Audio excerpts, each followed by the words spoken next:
ज्यादा नुकसान मनुष्य ने पहुंचाया है प्रकृति को कितनी। अब जो नहीं जानते, अभी से मेरा चैनल है उसके ऊपर ओके करो, सब्सक्राइब करो और मेरे से जुड़े रहो।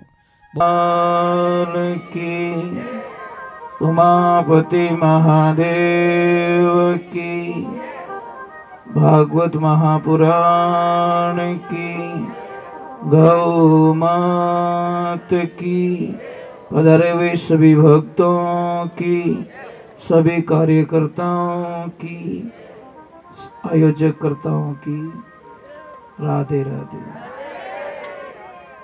राधे राधे।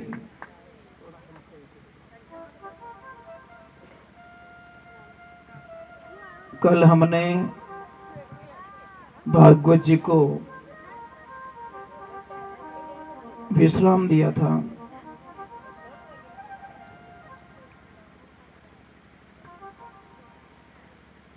भगवान चलने लगे हैं, मंडली बनाई है और अपने मंडली का काम उन्होंने बड़े पूर्ण तरीके से आनंद ले रहे हैं।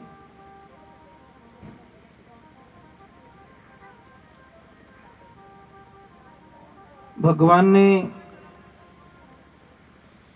पूतना का वध किया, भगवान ने षटकासुर का वध किया,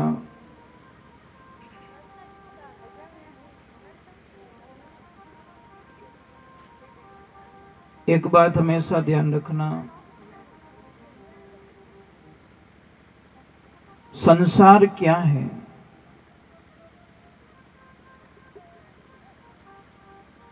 संसार के हमेशा दो शब्द रहते हैं, मतलब प्लस और माइनस।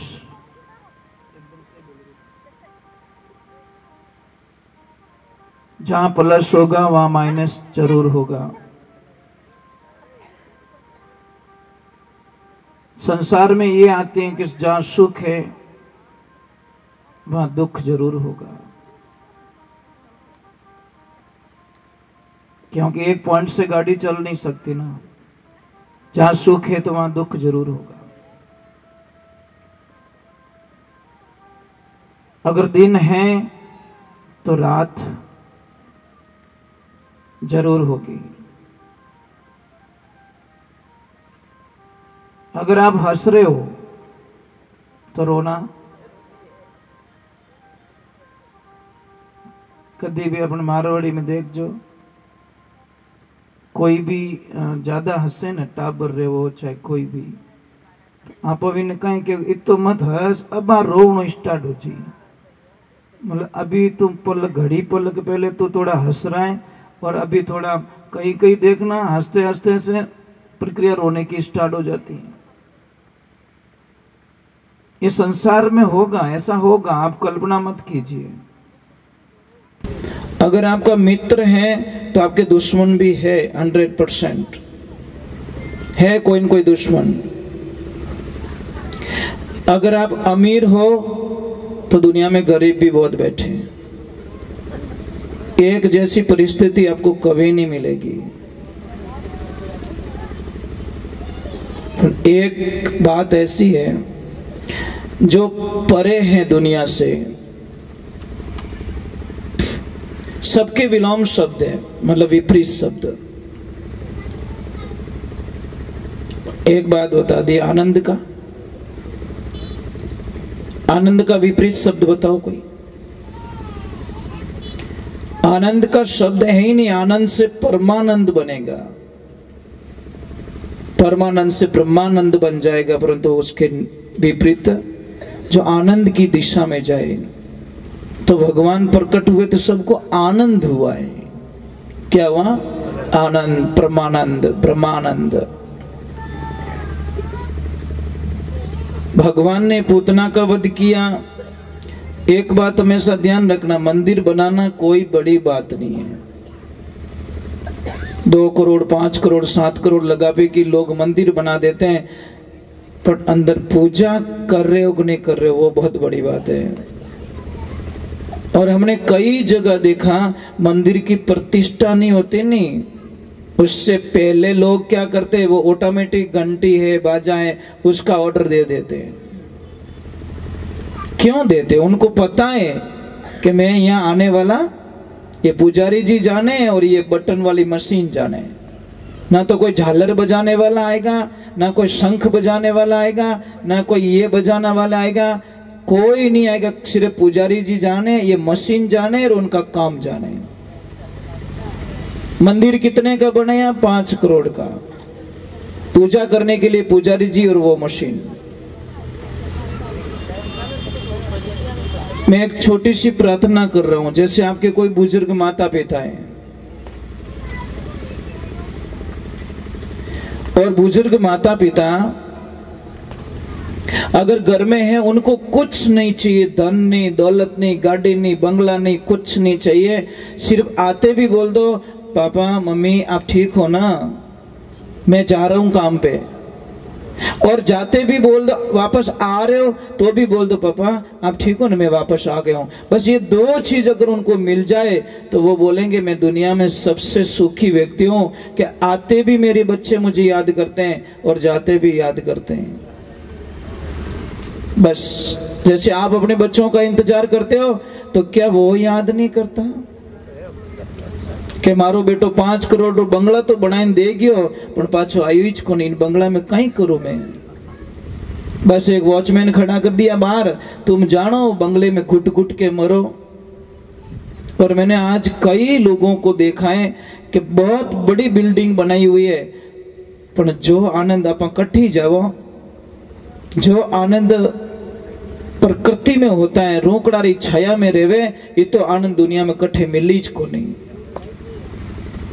आप जाओ कहीं पे, बहुत सारे टेंट लगा देते लोग, व्यवस्था कर लेते, पर आपने दिखी रूकड़ो बटे जान विचार, अरे यार थोड़ी देर अट बैठो बस। जबकि घर में सारी व्यवस्थाएं, करोड़ों का सिस्टम लगा हुआ है, पर जो नेचुरली होता है ना, आज हमने मनुष्य का सबसे बड़ा दुश्मन बन चुका है। प्रकृति का विनाश कर रहे हैं हम लोग, पेड़ पौधे काटे जा रहे हैं, जमीन में गड्ढे गड्ढे किए जा रहे हैं, सिर्फ अपनी सुविधाओं के लिए। पहले क्या था? हरे भरे जंगल, बहती हुई कलकल नदियां, झरने, कितना आनंद था। गाय कहां से भूखी नहीं आती, थोड़ी देर घूम के आती तो गाय तृप्त होके आ जाती। आज गाय नजदीक नजदीक में जाती है तो शायद उसको क्या मिलता? कुछ नहीं मिलता साहब। सबसे ज्यादा नुकसान मनुष्य ने पहुंचाया है प्रकृति को। कितनी पेड़ पौधे काट लिए। आप कभी जल देवता की पूजा करते हो? जल के लिए कभी आह्वान करते हो, यज्ञ करते हो कि नहीं जल नहीं होगा तो कल नहीं होगा? क्या कभी शुद्ध वायु के लिए यज्ञ किया, आपने प्रार्थना की कि नहीं मैं शुद्धिकरण के लिए यज्ञ करूं? घर के लिए यज्ञ करते, मंदिर के लिए यज्ञ करते, उसके लिए यज्ञ करते। शुद्ध हवा के लिए यज्ञ क्यों नहीं करते कि नहीं शुद्ध हवा नहीं होगी तो मैं जीऊंगा कैसे, प्रदूषण हो जाएगा। ये सारी चीजें हमको समझनी पड़ेगी। और सतयुग में इसीलिए लोग सुखी थे, क्यों? कि शायद ये व्यवस्थाएं नहीं थी, प्रदूषण बिल्कुल नहीं था, बीमारियां 90% लोगों को बीमार नहीं होते थे। और जीवन कितना था सतयुग में? सतयुग की उम्र थी 17,28,000 वर्ष, और लोग कितना जिंदा रहते थे? 1 लाख वर्ष का एवरेज था। कितना? 1 लाख वर्ष तक वो जिंदा। आज भी देखिए, आज की तारीख में भी, इस कलयुग में भी सांप शायद 1000 साल तक जीता है। अगर उसको कुछ ना हो, बीमार ना हो, कोई मार ना दे, तो वो 1000 साल तक जिंदा रहता है। और कछुआ शायद 300 वर्ष तक जिंदा रह सकता है। अगर कुछ ना हो, एक्सीडेंट ना हो, कोई बीमारी ना आए, कहीं पे कोई चोट ना लग जाए, तो 300 साल तक, इस कलयुग में भी कछुआ 300 साल तक जिंदा रह सकता है। सांप 1000 साल तक जिंदा रह सकता है। परंतु एक बात का ध्यान रखना, सांप 1000 साल जी के भी जो नहीं कर सकता, कछुआ 300 साल जी के भी वो जो नहीं कर सकता, हम 50-60 साल की उम्र में कर सकते हैं। ये मनुष्य के पास में सबसे बड़ी ताकत बताई गई शास्त्रों के अंदर। जो 300 वर्ष में वो नहीं कर पाएगा, जो 1000 साल में सांप नहीं कर पाएगा, वो हम लोग सिर्फ 50-60 साल की उम्र में वो कर सकते हैं। पर रास्ता बदलना चाहिए, हमारी पॉजिटिविटी सोच होनी चाहिए। क्या नहीं कर सकता इंसान। तो सतयुग में उम्र 1 लाख वर्ष की, उम्र भी बहुत थी, 17,28,000 वर्ष। उसके बाद में घट गया थोड़ा, त्रेता आ गया। और त्रेता में कितनी उम्र हो गई? 10,000 साल की। 1 जीरो हट गया, कुल मिला के लाख से 1 जीरो निकल गया। 1 जीरो निकलते 90 साल का लॉस हो गया। 990 साल का कितना, 99,990 साल का लॉस हो गया है। अब देखिए उनकी उम्र थी 12,96,000 वर्ष। अब आते द्वापर युग में, जिसमें भगवान पधारे द्वापर में। द्वापर का अंत था और कलयुग का आवागमन था। उस संधि काल के अंदर भगवान का आगमन हुआ है। तो 8,64,000 वर्ष द्वापर की उम्र थी और उसमें जीता था आदमी कम से कम 1,000 साल तक। और अब बड़ी मेहरबानी हो गई कलयुग की, 1 जीरो और हटा दिया। 1000 से 1 जीरो हट गया, पीछे बचे 100। अमो की कोई भाग्यशाली इन आंकड़ा ने पार करे। बड़े नसीब वाले होते हैं जो संसार की जो ये दिखावा होता है ना, भौतिकता, इससे थोड़े अलग हो जाते हैं। मैंने आपको प्रसंग में बताया थी ताकि हमारा जीवन सिर्फ दिखावे में बर्बाद हो जाएगा, हम कुछ नहीं कर पाएंगे, बदलाव हमारे अंदर कुछ नहीं आएगा तो कोई मतलब नहीं है। हमने भोजन प्रसाद बना दिया है, थाली में आ गया है, जब तक आप उसको नहीं झीमोगे तब तक आपको ध्यान रखना आपकी भूख मिटने वाली नहीं है। मैं कथा सुना रहा हूं, कथा सुनने के बाद में भी अगर आप में कोई अंतर नहीं आएगा, आपकी दिनचर्याओं में कोई चेंजिंग नहीं आएगी, कोई बदलाव नहीं आएगा, तो शायद मुझे लग रहा है कि ये हमारे 7 दिन बेकार चले जाएंगे। हमारी भाषा का शुद्धिकरण होना चाहिए, हमारे विचारों का शुद्धिकरण। अरे भाई जो आगे हो गया उसको छोड़ दीजिए आप। हम तो आज से ही काम स्टार्ट कर दे तो भी काम हो जाएगा। इसलिए कहा कि काल करे सो आज कर ले, दिन नहीं आवे हाथा, लक 84 झाई पड़ेला भोगेला दिन और राता।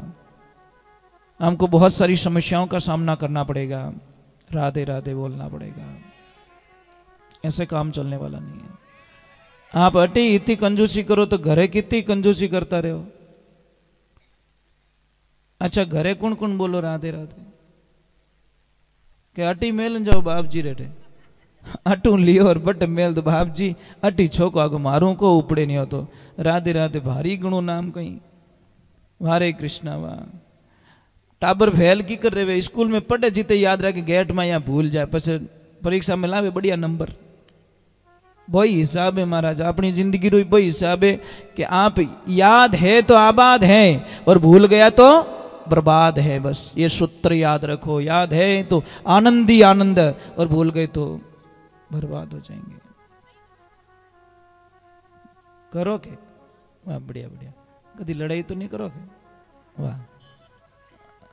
भाई इस जबान को झगड़ा करने के लिए तो नहीं दिया, इन काम में अच्छो बोलनो, मीठो बोलनो, बढ़िया बोलनो। जबान और दांत के बीच में थोड़ा कुछ कहा सुनी हो गई। जबान ने दांतों से कहा कि भाई तुम 3200 मेरी लाज रखना, तो दांतों ने बोला हम कैसे लाज रखें कि मैं जब मैं बोलूं बाहर निकलूं और आप ऐसे हो गए जॉइंट हो गए तो मैं आधी बार आधी अंदर रह जाऊंगी, काट दोगे मुझे। दांतों ने हंस के जवाब दिया कि भाई थारी लाज तो मैं रोज ही रखा पर मारी लाज तू राख जे। कि कैसे कि लपड़ लपड़ करे तू, गालियां बोले तू, खराब बोले तू और बोल ऑफिस में बैठ जान कि गुस्सा मुक्को ठोके 3200 नहीं बाहर कटा दे। ये जबान जन्म से होती है, दांत बाद में आते हैं। जन्म से लगाकर एंड तक जबान साथ में रहती क्योंकि लचीली है। और दांत शायद मन लागे अंतिम स्टेशन माते पाचे आपकी रवानगी कर ले। आवी 2-3 शायद 12 महीना 2 साल में आना स्टार्ट होते हैं और शायद अंतिम स्टेशन पे जब जाते हैं वापस आया ज्यों पाछा कर दे भगवान, दांत पाछा ले लेके बस ये तेरे पास थे ही नहीं, आया तब नहीं था, अब जा रहा है तो ये भी तेरे पास रहने वाला नहीं है। तो जिंदगी में ध्यान रखें, हमको अच्छा रहना, बढ़िया बोलना, मीठा बोलना है। राधे राधे, थोड़ा जोर से भाई, 2 दिन तो परेशान और करूंगा। पछताने कोई आइन घरे नहीं कहे कि भाई राधे राधे बोलो नहीं, दाता राधे राधे बोलो नहीं। पर एक बात का ध्यान रखना, हम चले जाएंगे, मैंने पहले ही बोल दिया कि हमारे शब्द यहीं रहेंगे, इनको ले जाने वाले नहीं है।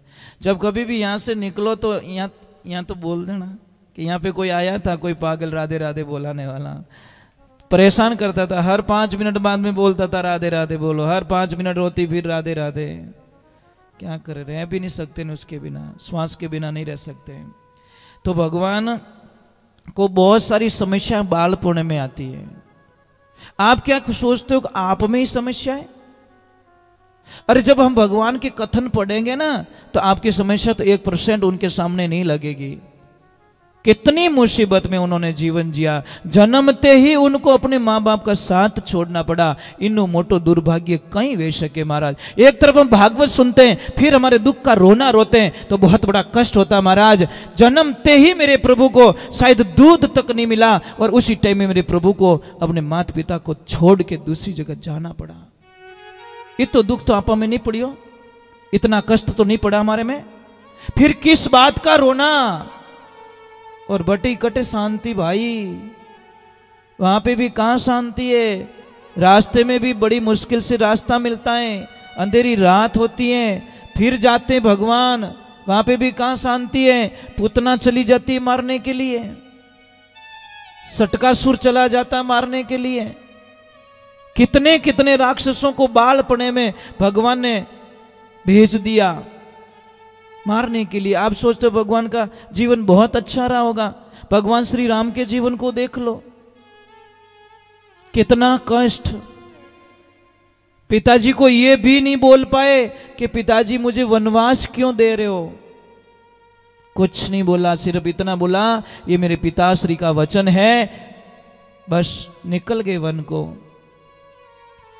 हरे कृष्णा वहां भगवान ने अपने जीवन को जी के बताया, हमारे को खाली पाखर फॉर्मलिटीज करके नहीं बताई, जीवन जी के बताया। देखो मैं अंश अवतार होते हुए भी, भगवान का अंश होते हुए भी मेरे में भी, इसीलिए किसी ने लिखा समय का खेल निराला भाई, समय का खेल निराला, समय के आगे झुकना पड़े, चाहे कितना बड़ा बलवाना, झुकना पड़ेगा। कभी फीलिंग मत करो, दुख आए तो भी प्रभु का प्रसाद। और भगवान को एक देखा, कृष्ण को आप देखते होंगे, कृष्ण लीला देखते होंगे या कुछ भी टीवी पे, आप हमेशा देखिए वो मुस्कुराते रहते हैं। बस सबसे उनका मेन पॉइंट्स देखिए, इतनी मुसीबत फिर भी मुस्कुरा रहे हैं। मीराबाई तो यहां तक लिख दिया, हरि सोहनी सूरते मोहनी मूर्ते गुगर वर्णा केस।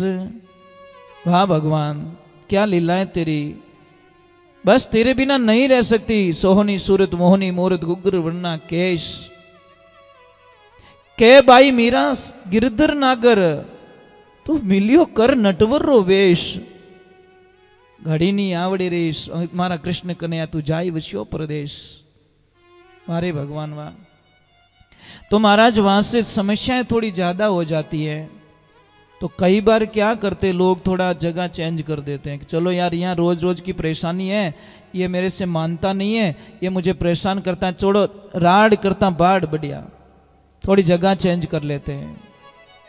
तो देखिए कोई पति पत्नी बड़े आराम से रह रहे हैं, माँ घर पे रह रही है, रविवार का दिन था, माँ को बोला कि माँ आज हम थोड़ा हमारे दोस्तों के साथ में एंजॉयमेंट करने के लिए जा रहे हैं, एक काम करना तो थोड़ा भोजन प्रसाद बना के खुद ही जिम लेना। माँ बोली बेटा मुझे गैस का चूल्हा चालू करना भी नहीं आता, मैं कैसे रोटी बनाऊंगी, कैसे करूंगी। तो उनकी जो बेटे की बहू थी वो बोली माँ देखो माँ ऐसे परेशान मत करो, एक काम करना सामने मंदिर है ना, वहाँ भंडारा चालू है, उस भंडारे पे जाके जिम लेना, वहां पे जिम लेना। जब हम वापस आ गए तो माँ क्या बोली, देखो कितनी भोली होती माँ। माँ बोली कि बेटा तुम जो दोस्तों के साथ में एंजॉय करने के लिए जा रहे हो ना, एक काम कर जो आधा किलो मारी लेता आओ जो। तो उनको क्या पता, उन्होंने सोचा कोई फल फ्रूट है या कोई खाना होगा, उनको क्या मतलब मौज मस्ती करने के लिए जा रहे हैं। ये सारी बातें मतलब वो उनका जो पोता था ना वो सुन रहा बड़े ध्यान से। कार निकाली, बैठे अंदर, और जैसे ही आधे रास्ते गए वो पीछे से बच्चा बोला कि पापा मैं एक बात बोलूं। कि बोलो बेटा। मैं बड़ा हूंगा, बहुत पैसे कमाऊंगा। पापा बोले बहुत बहुत धन्यवाद बेटा, बहुत बड़ा प्लान है तेरा। पापा मैं एक बहुत बड़ा बंगला भी बनाऊंगा। क्या बात कर रहा तू, बंगला बनाएगा? हाँ पापा मैं बंगला बनाऊंगा, परंतु पापा मैं बनाऊंगा कहाँ, ये तो पूछ लो कि कहाँ बनाएगा बेटा। कि मैं एकदम मंदिर के सामने। कि क्यों बेटा? कि मैंने आज ही प्लान बनाया है, जब तुम बूढ़े हो जाओगे मैं और मेरी पत्नी एंजॉय करने के लिए जाएंगे, सामने कोई मंदिर होगा तो कम से कम तुम भूखे तो नहीं मरोगे, कम से कम भूखे तो नहीं मरोगे। इतनी तो आशा है, मंदिर जहां सामने होगा कुछ तो खाने को तुमको मिल जाएगा, क्योंकि हम तुम्हारी परवाह करने वाले हैं।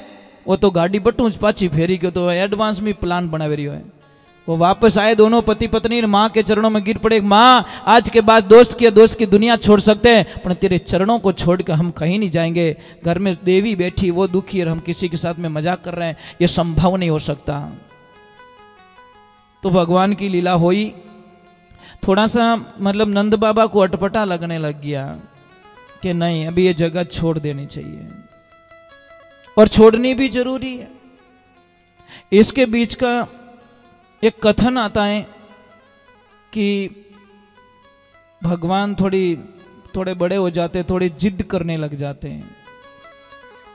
माँ मैं गाय चराऊंगा, माँ मैं गाय चराऊंगा, माँ मैं गाय चराऊंगा। मैया मना कर देती, बेटा अभी तू छोटा है, बलराम जी जा रहे हैं। तो भी बहुत सारी जिद कर लेते हैं। तो भगवान को माँ कहती है कोई बात नहीं बेटा, कोई अच्छा दिन आने दे, उस दिन आपको गाय के लिए हम तैयार करेंगे। और जब गोपाष्टमी आई उस दिन भगवान प्रथम बार गाय चराने के लिए, बछड़े चराने के लिए जाते हैं। वो दिन था गोपाष्टमी का, हम मनाते हैं ना। गोपाष्टमी बहुत सारी जगह मनाते हैं, गाय माता को लापसी भी जिमाते, वो भी करते हैं। तो गोपाष्टमी के दिन भगवान को गाय चराने के लिए निकाला जाता है, उनसे हाथ से तिलक करवाया जाता है। और भगवान की कृपा देखिए, आप ईश्वर की कृपा देखिए। अब वहां पे लीला कुछ और हो जाती है। जब बछड़ों को चराने के, थोड़ी कम आवाज रखो, कम आवाज, थोड़ी कम आवाज रखिए। तो देखिए भगवान की लीला देखिए। वहां पे गए, भगवान ने एक दिन सारे मित्रों को बोला कि देखो भाई ऐसे काम चलने वाला नहीं है, आप एक काम कीजिए, कल हम एक कुछ पर्सनल प्रसाद का विवरण करते हैं। हमारी सबकी प्रसाद, सब अपने अपने घर से प्रसाद लाओगे और मैं सबके घर का खाऊंगा। महाराज भगवान की लीला देखिए। अब सारों ने तो हाँ बोल दिया। एक मित्र था बहुत गरीब बेचारा, खाने के लिए कुछ भी नहीं। उसने बोला कृष्ण मेरे घर पे कुछ भी नहीं है, तो कुछ भी लेके आ, परंतु लेके आओ। महाराज वो गया बेचारा, माँ के पास में जाके बोला माँ, वो कभी नहीं मांगता किसी से, वो हमेशा लाता है, सबको खिला देता है, लाता है सबको खिला देता है। पर आज उसने अपने दिल की बात बोली है कि मुझे खाना है तो कुछ दो माँ। माँ ने बोला बेटा एक दाना नहीं है घर पे, मैं क्या खिलाऊं। इधर देखा तो कल परसों की छाछ पड़ी थी छोटे से कुल्हड़ में। बोला बेटा ये ले जा। अब वो लेके तो आ जाता, अपने मन में घृणा हो जाती है, मैं उसको कैसे खिलाऊंगा।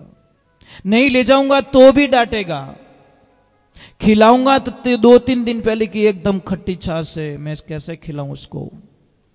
भगवान की लीला होती है, वो एक पेड़ के पीछे आके खड़ा हो जाता है और बोला वो सबका खा लेगा तो पेट भर लेगा, मेरे को परेशान नहीं करेगा। पर भगवान को तो उसका खाना था।